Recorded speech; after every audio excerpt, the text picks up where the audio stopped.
ಎಲ್ಲರಿಗೂ ನಮಸ್ಕಾರ. ನಿನ್ನೆ ರಾತ್ರಿ ಒಂದು ದುರ್ಘಟನೆ ನಡೆದಿದೆ.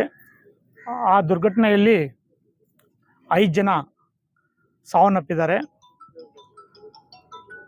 ಭಗವಂತ ಅವ್ರ ಕುಟುಂಬಕ್ಕೆ ದುಃಖವನ್ನು ತಡೆದುಕೊಳ್ಳುವ ಶಕ್ತಿ ಕೊಡಲಿ ಅಂತ ಹೇಳ್ಬಿಟ್ಟು ಈ ಸಂದರ್ಭದಲ್ಲಿ ನಾವು ಬೇಡ್ಕೊತೀವಿ. ಮುಳಬಾಗಿಲು ತಾಲೂಕಿನಲ್ಲಿ ತುಂಬ ಆಕ್ಸಿಡೆಂಟ್ಗಳಾಗ್ತಾ ಇದೆ. ಸತ್ತೋಗ್ತಾ ಇದ್ದಾರೆ, ಕೆಲವರಿಗೆ ಗಾಯಗಳಾಗ್ತಾ ಇದೆ. ಗ್ರಾಮೀಣ ಮಟ್ಟದಲ್ಲಿ ತಾವೆಲ್ಲ ಹೇಳ್ದಂಗೆ ರಸ್ತೆಗಳನ್ನು ಅಗಲೀಕರಣ ಮಾಡಬೇಕು, ಅದೂ ಪ್ರಾಬ್ಲಮ್ ಇದೆ. ಅದರ ಜೊತೆಗೆ ನಾವು ಇಲ್ಲಿ ಎಲ್ಲ ಮುಳಬಾಗಿಲು ತಾಲೂಕೆಲ್ಲ ಗ್ರಾಮೀಣ ಮಟ್ಟದ ಪ್ರದೇಶ.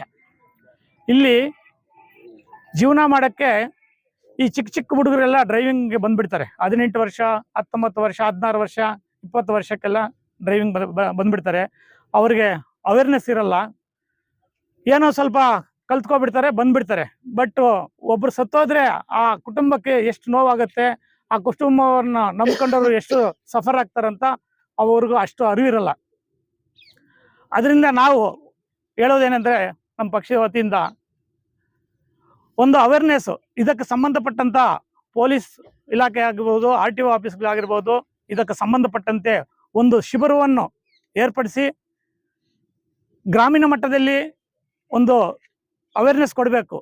ಆಟೋ ಡ್ರೈವರ್ಗಳಿಗಾಗಲಿ, ಟ್ರ್ಯಾಕ್ಟರ್ ಡ್ರೈವರ್ಗಳಿಗಾಗಲಿ, ಟೆಂಪೋ ಡ್ರೈವರ್ಗಳಿಗಾಗಲಿ, ಇವರಿಗೆಲ್ಲ ಒಂದು ಅವೇರ್ನೆಸ್ ಕೊಟ್ಟು ನಾವು ಯಾವ ಥರ ಗಾಡಿ ಓಡಿಸ್ಬೇಕು, ಯಾವ ಥರ ಸ್ಪೀಡ್ ಓಡಿಸ್ಬೇಕು, ಯಾವುದಕ್ಕೆ ಯಾವ ಥರ ನಿಯಮಗಳನ್ನು ಪಾಲಿಸಬೇಕು ಅಂತ ಹೇಳ್ಬಿಟ್ಟು ಒಂದು ಶಿಬಿರವನ್ನು ಮಾಡಿ ಎಲ್ಲ ಅವೇರ್ನೆಸ್ ಕೊಡಬೇಕು. ನಾವು ನೋಡ್ತೀವಿ ಇಲ್ಲಿ ಮುಳಬಾಗಿಲಲ್ಲಿ ಒಬ್ಬರೂ ಹೆಲ್ಮೆಟ್ ಆಗಲ್ಲ. ಪೊಲೀಸ್ ಅವ್ರು ಏನಾದರೂ ಫಾಲೋಅಪ್ ಮಾಡಿ ಅಂತಂದರೆ ನಮ್ಗೊಂದು 10 ಫೋನ್ ಮಾಡ್ತಾರೆ. ಏನಂತ ಎಲ್ಲ ಲೀಡರ್ಗಳು ಚಿಕ್ಕದಕ್ಕೆಲ್ಲ ಮಾಡ್ತಾರೆ. ಬಟ್ ಪೊಲೀಸ್ ಇಲಾಖೆಯವ್ರಿಗೂ ನಾವು ಸಪೋರ್ಟ್ ಮಾಡಬೇಕು, ಎಲ್ಲರಿಗೂ ನಾವು ಸಹಕರಿಸಬೇಕು. ಎಲ್ಲರೂ ಸಹಕರಿಸಿದ್ರೆ ಮಾತ್ರ ಇದನ್ನು ನಾವು ಫಾಲೋಅಪ್ ಮಾಡೋಕ್ಕಾಗುತ್ತೆ. ಮುಂದಿನ ದಿನಗಳಲ್ಲಿ ನಮ್ಮ ಕಾಂಗ್ರೆಸ್ ಪಕ್ಷದ ವತಿಯಿಂದ ಬೇಕಾದರೆ ನಾವು ಶಿಬಿರವನ್ನು ಏರ್ಪಡಿಸಕ್ಕೆ ಬೇಕಾದ್ರೆ ನಾವು ಸಪೋರ್ಟ್ ಮಾಡ್ತೀವಿ.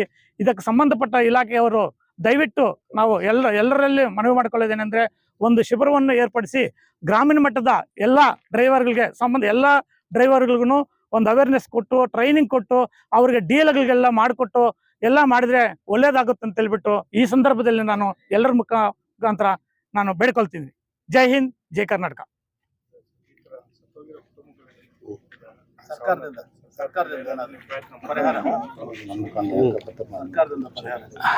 ನಮ್ಮ ನಾಯಕರಾದ ಕೊತ್ತೂರು ಮಂಜಣ್ಣವರು ಮತ್ತು ಅನಿಲಣ್ಣವ್ರ ಮುಖಾಂತರ ನಾವು ಈಗಾಗಲೇ ಮಾತಾಡಿದ್ದೀವಿ, ಫೋನ್ ಮುಖಾಂತರ ಮಾತಾಡಿದ್ದೀವಿ.